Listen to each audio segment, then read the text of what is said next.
le Petit Casabule aujourd'hui, on vous présente Beta Civilisation Volume 2 de l'allemand Jens Harder aux éditions Actes Sud.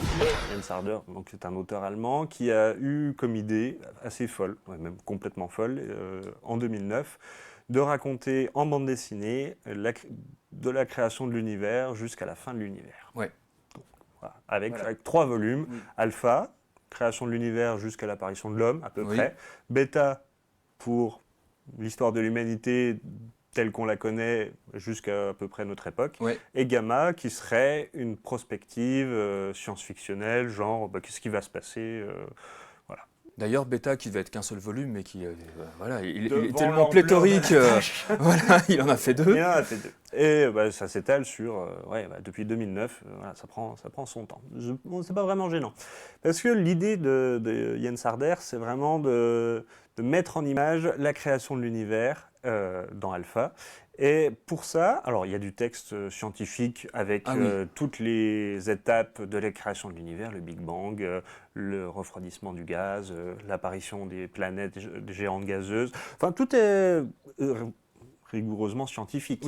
Mais avec un dessin très sobre, très réaliste. Mais là où il arrive à amener une idée, je trouve, de génie et de bande dessinée, parce que oui, certes, c'est une mise en image, mais il va juxtaposer des images de culture populaire complètement. Enfin, je veux dire, et pour faire passer le message de ce qu'il veut exprimer, pour que le lecteur se souvienne de « Ah oui, tiens, au Pléistocène, il se passe ça, tiens, il va y avoir un élément de pop culture complètement hors de propos. » Parce que c'est pas du tout documentaire et c'est pas du tout réaliste, mais c'est pas le but.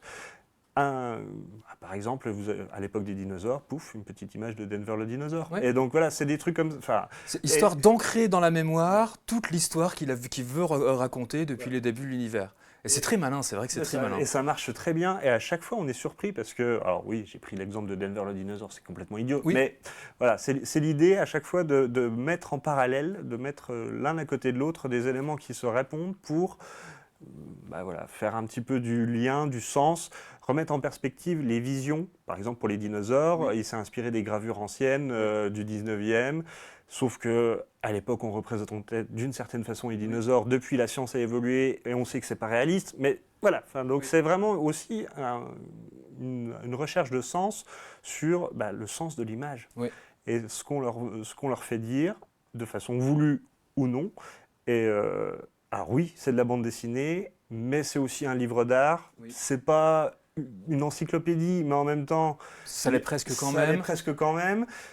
Il essaye dans Beta de ne pas être européen centré.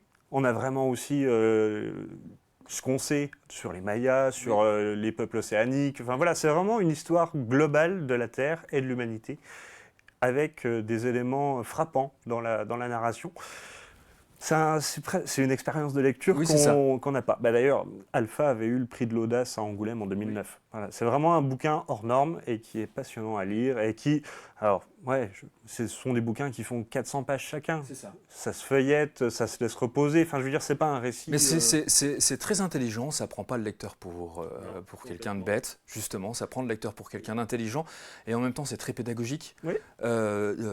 C'est une façon d'aborder notre histoire de l'univers et de la Terre d'une autre manière et d'une manière vraiment très très originale de la part de Jens Harder. Un récit ontologique par essence, en fait. C'est ça. Donc, on vous le conseille.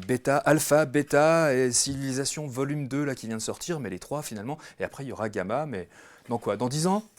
On ne sait pas, de toute façon. Aucune idée.